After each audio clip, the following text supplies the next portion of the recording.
Japan made me realize something uncomfortable. A lot of the stress accepted as normal in modern life doesn't actually have to exist.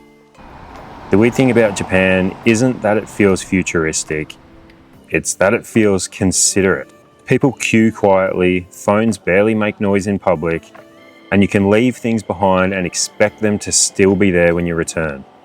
And after spending some time in Japan, coming home almost feels louder, faster, and more chaotic.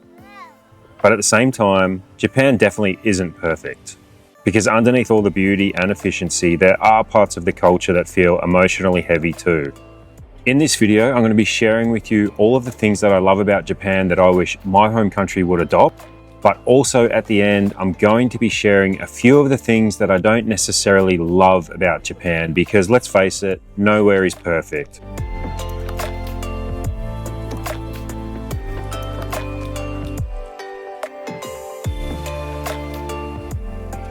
One of the first things that stood out to me about Japan is just how considerate people are of other people and their space. People queue properly. Nobody's trying to push ahead. Nobody's trying to be the main character. And you don't realize how exhausting selfishness is until you experience society built around consideration. For instance, how many times have you been in a cafe, a bar, a restaurant, wherever it is, and there's clearly a lineup, but someone will just cut in front of you and you have to have that conversation with yourself in your head, like, do I start an argument with this person? Do I tell them to get to the back of the line? Do I let it go for the sake of peace? That just doesn't happen in Japan because people understand there's a line. There's usually a dot or something and it says line up behind this dot, and everybody follows suit. And I don't think people even consider cutting in front of other people because it's just considered so rude. And I agree with that wholeheartedly.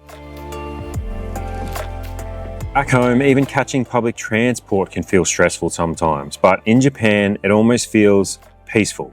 The silence in Japan honestly shocked me at first. Trains full of people, but barely anyone talking loudly. Phones on silent, no speakerphone conversations, no constant noise. And at first it almost feels strange and you can't quite put your finger on it until you figure out just how calming it actually is. I honestly think that we underestimate just how overstimulating life is in general. How many times have you been on the public train or bus or on a plane and somebody's just FaceTiming extremely loud and you can hear the whole conversation? It's completely unnecessary. That doesn't exist in Japan. And I think we need to bring that culture back home because nobody wants to hear your conversation. Keep it at a low level and don't disturb others. In Japan, vending machines are everywhere. Side streets, countryside roads, train stations, and weirdly, they become comforting. Hot coffee in winter, cold drinks in summer. Always clean and always working. It's actually kind of insane the amount of vending machines we saw driving around Japan. Like, you can be on a tiny little dirt road in the middle of nowhere, a little village, and there's just a vending machine selling hot coffee, cold iced tea, whatever it is you want. Even ramen comes out of the vending machine sometimes. And I'm not exaggerating when I say this. I think if we tried to implement the same thing back home right now, one of those vending machines probably wouldn't last more than a couple of days before somebody broke into them. And that's just a disappointing fact.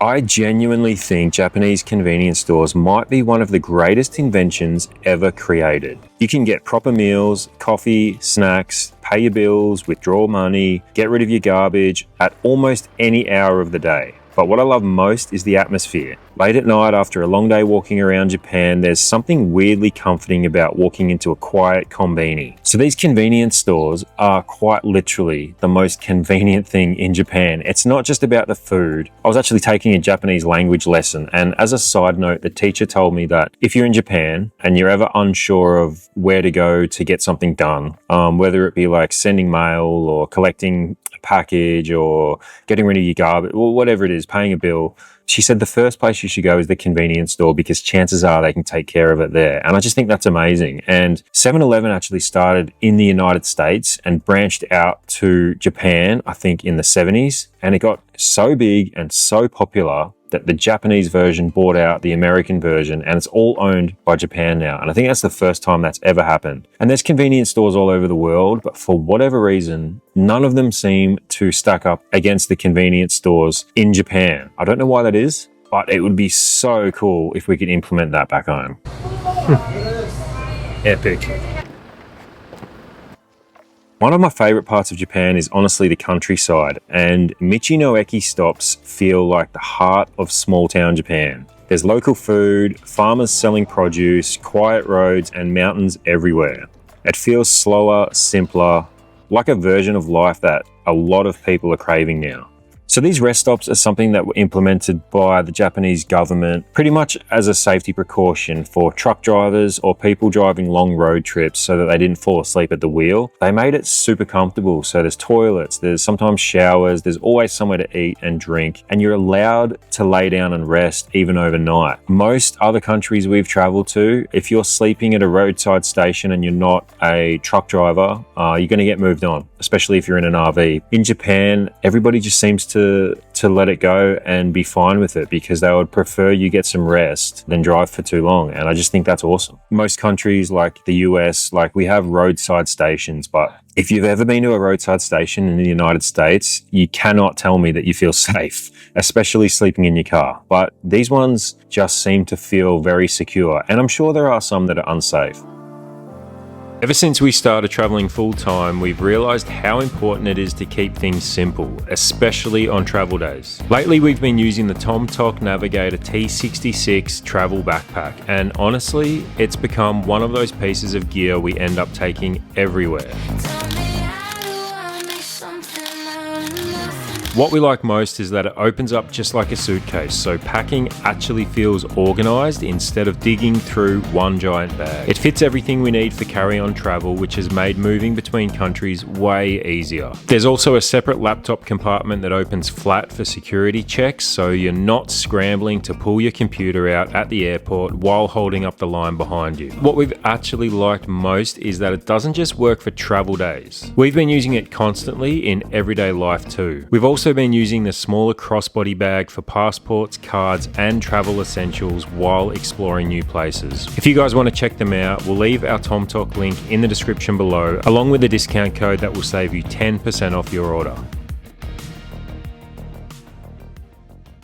This might sound ridiculous, but using Japanese public bathrooms has absolutely ruined toilets for me because the standard has been set so high. And if you've been to Japan, you know exactly what I'm talking about. If you haven't been there, you probably think I'm crazy, but the toilets are immaculate. First of all, they have bidets, which is incredible. I don't know how you can have a bidet and then go back to not using a bidet. There's all these control buttons on the side that can warm the seat up for you. They can blow warm air, warm water or cold water. There's even a button that you can push that makes a sound so that nobody can hear what's going on inside the bathroom stall. It's like a nice calming, like rainwater sort of sound. Once you use a public bathroom in Japan, you'll never go back. And wherever I end up living for the rest of my life, I'm going to install a Japanese toilet in my bathroom.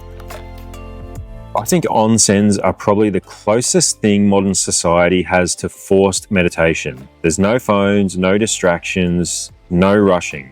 You just sit there quietly with your thoughts. And honestly, I think a lot of us have forgotten how to slow down. There's literally public onsens in every single town. Even the smallest village has a public onsen, and big cities have tons of them. They're absolutely everywhere. From what I understand, it's a way to cleanse not only your body, but your mind as well. And I think that's awesome. But there is something about the onsens that I don't completely agree with that I'll get to later. This was one of the most fascinating things to me. In a world where home ownership feels impossible for so many young people, Japan has entire villages filled with abandoned homes. Places that are surrounded by nature just sitting empty because younger generations move to the cities. So if you don't know about Akiya homes, I'll leave a link down below which will explain everything. But basically, Japan has this issue with an aging population and having nobody to pass on their property to. And even if they do, maybe their grandchildren or whoever it is lives in a city and works in a city and doesn't want to live in the countryside, which means some of these homes are next to free. You just have to pay fees. They're a lot older, they're a bit run down. But in Japan, you can be a homeowner for as little as $10,000, whereas in pretty much any other part of the world, it's getting to the point where it's almost impossible for young people to buy a home. But home ownership in Japan is an absolute possibility. And I think that might be one of the big reasons why so many people romanticize Japan right now. Not just because it's beautiful, but because people are looking for a different way to live. But let's be honest, I'm not here to say everything about Japan is amazing, because every culture has trade-offs. And while there are a ton of things that Japan does beautifully, there's also a lot of things that I'm not necessarily the biggest fan of. So I'm going to get to them. So from what I've heard, the salaryman culture is extremely tough. But if you know a salaryman, or if you're a salaryman yourself, let me know down below. Is that just something that's been exaggerated, or is it true? Japan's efficiency comes with a cost. You can feel it in the city sometimes, and people are working incredibly long hours. They're sleeping on trains, living under enormous social pressure. There's sort of this feeling in Japan that honor and value comes from self-sacrifice. I think there should be a balance, that you should have to work hard, and there is honor in sacrifice, especially for your family and your loved ones. But I do believe there should also be balance, and you should be able to live a healthy lifestyle and spend time with your family at the same time. So as you can see, I'm covered in tattoos, and going to Japan, there is still quite a big stigma around that. And that's because of the organized crime that did used to exist and probably does still exist in Japan. And unfortunately, that means that I can't access a lot of the public onsens because of my tattoos. You are able to cover them up and still go in, but if you have as many as me, that makes it pretty difficult. I understand the reasoning behind it, and I'm not saying they should change it. It's just something that I would prefer. It would make my life a lot easier when visiting Japan if that didn't exist, but I do understand it. One thing that took me time to understand was how indirect communication can be in Japan. So people are incredibly polite, but sometimes it's hard to know what someone actually thinks. I do think the trade-off is a society that's built with harmony,